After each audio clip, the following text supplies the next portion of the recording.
Happy 18th birthday and I hope na makamit mo yung mga pangarap mo. Happy 18th birthday, Tay. Happy birthday. Pinsan, kapatid, wala na nagtapunan. So, Happy birthday, Kinet. Sana makapagtapos ka ng pag-aaral mo at sana makamit mo ang mga pangarap mo. At sana huwag ka magkakasawa dahil lulusuin ka lang dito.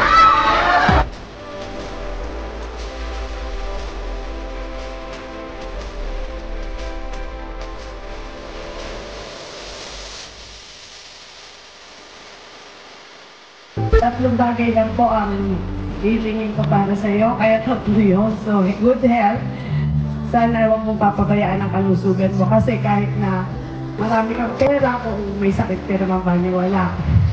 So, pangalawa is yung sana matapos mo pa rin yung pag-aaral mo kahit na successful ka ngayon, iba pa rin yung nakapagtapos sa pag-aaral.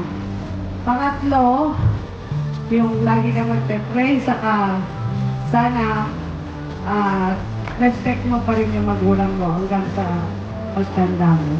Gusto lang sa ako ko sana hindi kami tapos pang kasi sa panahalin niya mga tao parang tiga ka na makaramdaman ng Diyos. Ng Diyos ang gagabay sa'yo, magpapay lang na hanggang sa paglakan mo. Sana matupad ay mga pangarap mo sa buhay.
Thank you for inviting me here.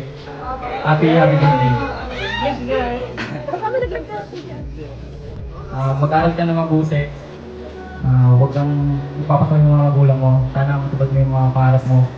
Dito na kami palagi sa'yo para supportahan ka. Sa'yo na ba? Happy birthday.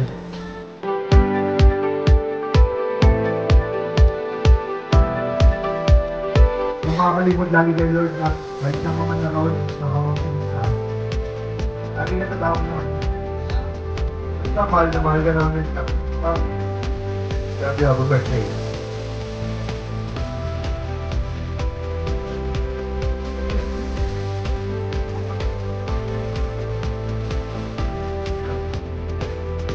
Salamat sa Panginoon.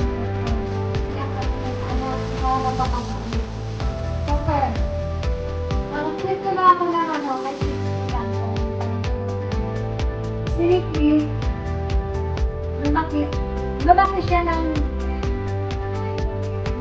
pero never niya naranasan maglaro. Long time na 7 years old siya, grade 1 siya. Pero marunong na siya magsulat kasi marunong talaga siya. Birthday ko noon, sabi niya. Ito, babasahin ko. Ito rin ko pa sulat na 7 years old siya. Ayan lang.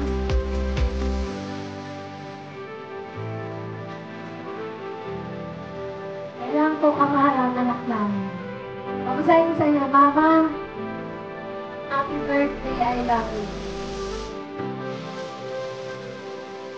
Sana balang araw magkaroon tayo ng sariling bahay.